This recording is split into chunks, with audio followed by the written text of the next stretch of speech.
Hello and welcome to the Quick Take here on the Fulhamish YouTube channel after Fulham's 1-0 loss to Aston Villa at Villa Park. We keep up our record of 100% loss rate against Unai Emery's Aston Villa. They're hard to play against. I'm joined by Farrell Monk. Hello, sir. Hi, Dan. How are you doing? Do you know what? I'm doing okay. I think it was a bit of a weird game today, a bit of a weird atmosphere. Fulham weren't great, but I thought neither Villa weren't either, and it was a little bit of a to and fro throughout the game. But what were your thoughts?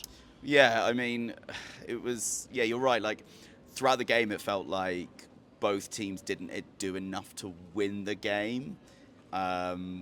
Eventually, Villa started creating a bit more chances towards the end, and it was only really when Fulham went down to 10 men, unluckily, that Fulham started to really trouble Villa that much. So that's a selection headache for Marco next week to try and drop someone to not play. So how do we play with 10 more frequently? We're making a habit of it this season. And before we come on to that, I think let's start with maybe the first 20 minutes of this game where Villa go 1-0 up. It's a free header from Tielemans from a John McGinn corner. It's all a bit easy, wasn't it? And a little bit like what happened last weekend against Southampton, a bit of a cheap goal from a set piece. Yeah, I don't know what Fulham's stats are about conceded set-piece goals, and I'm not going to put recency bias into it, but what I do know is that Villa are very deadly from set-pieces this season. I think they might be first or second in the league, above Arsenal, I think. But the manner of the set-piece goal is like painfully simple in terms of literally just the near post boom header, no blocking, no smart movement, no anything, just literally front post header. It looked like Tielemans had a free run at it, and I know that we see from a lot of teams at the Premier League, it's a mixture of hybrid, zonal and man marking, but honestly, it's front post, beat the first man. What can you do? Yeah, I mean, you've got Harry Wilson manning that front post as that person who's meant to clear it, but he's not the tallest in the world, and he doesn't feel like the most suited player to that, and it does feel like Tielemans just gets a run at it. Fulham are quite deep. I know it's, again, as you say, it's a zonal thing. Fulham were quite tight to the goal line, and it allowed most of the Villa players actually to get a really good run at them. Yeah, and thinking back to it now, like the person that we always used to see at the front post, Alexander Mitrovic, and it's funny how that Harry Wilson was the one at the front post this time, but it must be something that they've practiced, and maybe they do it by position. Maybe like whoever's playing in the attack and mid, you're the person that goes there. That said, I don't think I've ever seen Andreas Pereira in that position before. But yeah, it's just, it's a set piece goal. Did Villa deserve to go 1-0 up? Probably not. Did Fulham deserve to concede? Probably not. But it's a set piece goal. It was a bit of just a nothing game up until that point, and then Villa were perfect at shutting up shop, and they were hard to break down, as we've seen time and time again with them this season. And, this is the team that Fulham are coming up against, who are a Champions League team.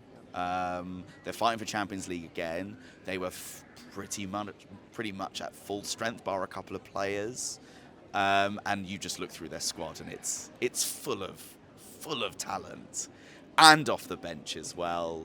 It shows just the tiny bit level, even though we're not that many points behind Aston Villa, but it does show the slight different level that, Unai Emery can call upon and Marco Silva can call upon. Yeah, I mean, there's a stark difference, I think, between the two. And there were flashes, and I think, most Villa fans would probably say it wasn't their best game by any means. And it was a bit of a weird atmosphere in the ground. It was a bit of a hangover for them because it's been a bit of a, whilst it's been a fantastic season, it's been a rough couple of weeks, and yeah. It was a bit subdued. But there were moments, I thought, when you saw flashes of what Villa could do, and when they turned it on, we really couldn't handle it. And there were a couple of times in that first half where I think they probably could have made it too, and Fulham deserve credit for really gutsing that out. Well, on the way back from the stadium to the New Street station, bombarded by all the evangelicals, there was actually more atmosphere coming from people handing me Qurans or telling me about Jesus than there was in the ground today. Maybe we should have employed a few of them in the crowd to help us out. But yeah, you're absolutely right. I felt that they exploited us certainly in the midfield a little bit. We probably did miss Andreas's dynamism and just off the ball. His off the ball tendencies in harrying people and getting into good positions. Look, it's an unnatural position for Harry Wilson to be in today. I don't know how long that they've been practicing, how long that they know that Pereira has been out for. But it did kind of show. I think they did exploit those spaces in behind, and it wasn't necessarily they progressed the ball through the midfield, but they're able to get it into spaces and then get out wide and then get the ball but in behind our fullbacks quite often and exploit our, Joachim Andersen on one side, and as he was exploited a few times with his lack of pace.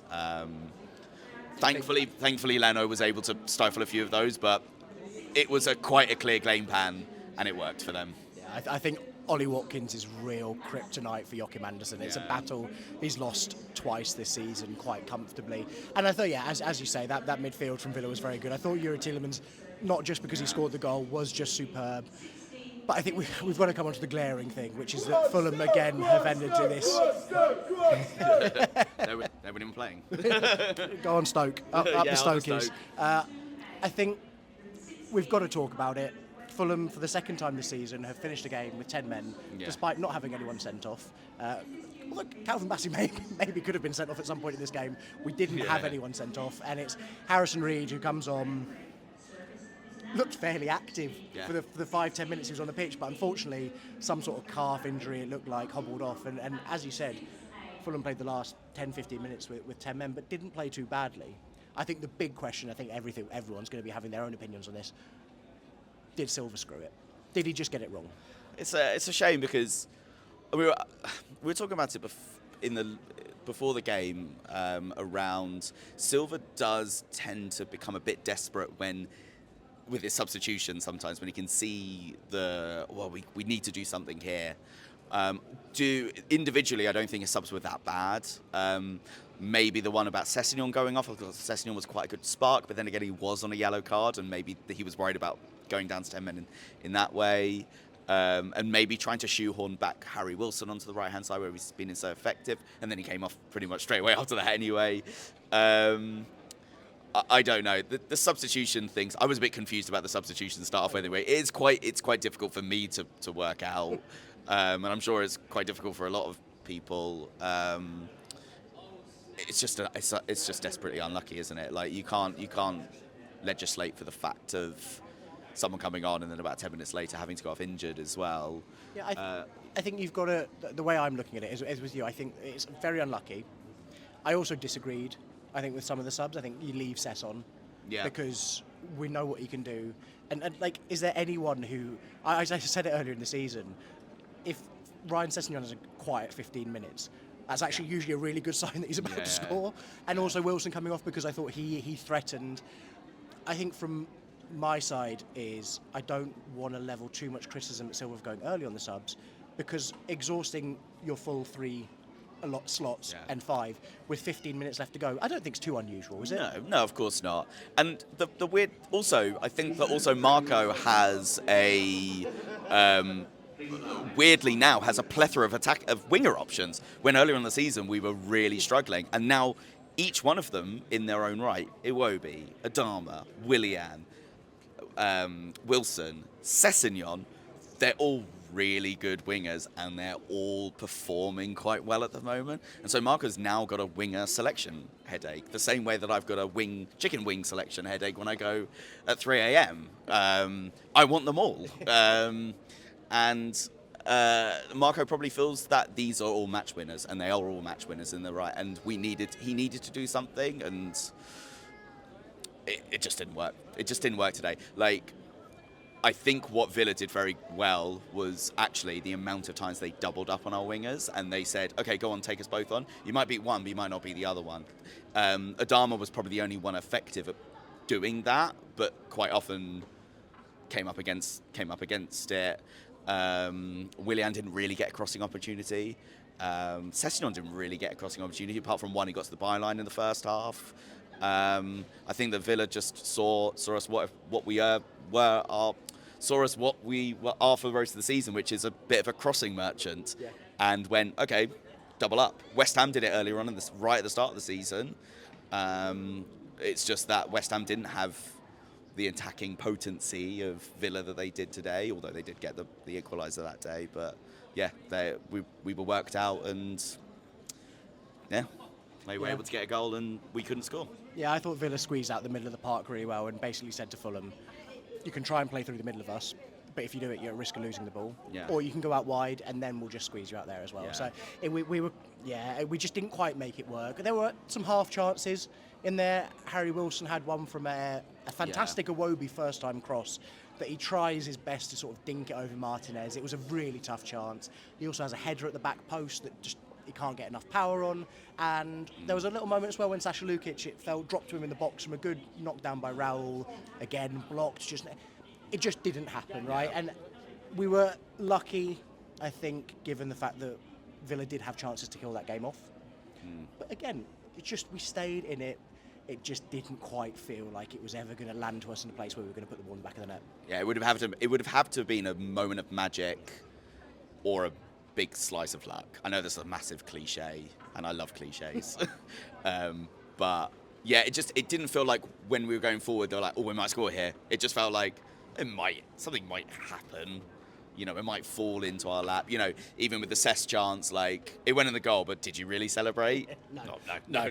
The Cess disallowed goal. I mean, from where we were, I didn't celebrate. It hit his hand. It's a fantastic finish. Yeah, it's really great finish. unfortunate. But yeah, as you say, there weren't many people dancing around in that away end when that went in. I managed to catch the BT Sport highlights on the way back as well, on the walk back, and you should watch them. They're hilarious. They are trying to shoehorn anything that could be. There wasn't even half chances. There was like catches by the goalkeeper. There was one where there was a through ball and Lello just picked it up and they put that in as the highlight, and it kind of gave you the story of what they're trying to fill out 2.5 minutes of highlights, and it kind of gave you a flavour of what a just non-game it all was at the end. It's not from a lack of effort. There were players who did shine a little bit. I thought Raul really worked his socks off, and he was getting some little wins here and there. He was troubling their back line a little bit, but I think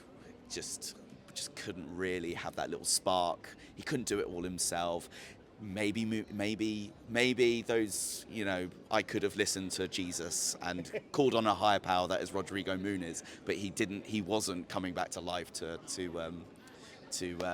get on the pitch today. I've got. Yeah, and I guess the only other player maybe that stands out to me that deserves a bit of credit is Bernd Leno. Yeah. Maybe my favourite moment of the game was a superb effort from Yuri Tielemans that, from the away end, you have no idea if it's going in or not until it either misses the goal or it goes in.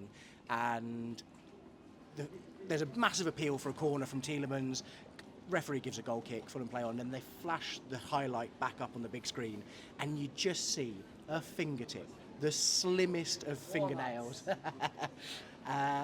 And it's a superb save. It's a wonder save. And he had a little chuckle to himself because he realised all the fans had seen it and they were berating the referee. But then there's another save in the second half from Ollie Watkins, which was, he did well to stay up as long as possible and react to it. He's just so reliable, isn't he? Yeah, it's just, honestly, I want this guy to like run my life for me. He never. There are very, very, very, very few times that you watch a goal go in and go, Leno should have done better. Also, I don't think, and I can't recall any time he's conceded a 1v1. He's so good at it. He's so good at his positioning. He's just so good at putting his body where it needs to be and reading if the players are going to go round him or take a shot. He's just, I don't know what it is. I think it's like a massive talent. And he never looks flustered as well. He never looks like he's panicked unless it's a Bournemouth ball boy. Those threatening ball boys down on the south coast. So yeah, I mean, disappointing to lose 1-0. Personally, I didn't have this marked down as a game that Fulham needed to get anything out of. It would have been a huge bonus. The big ones for us are the next two. It's Everton at home, it's Brentford away.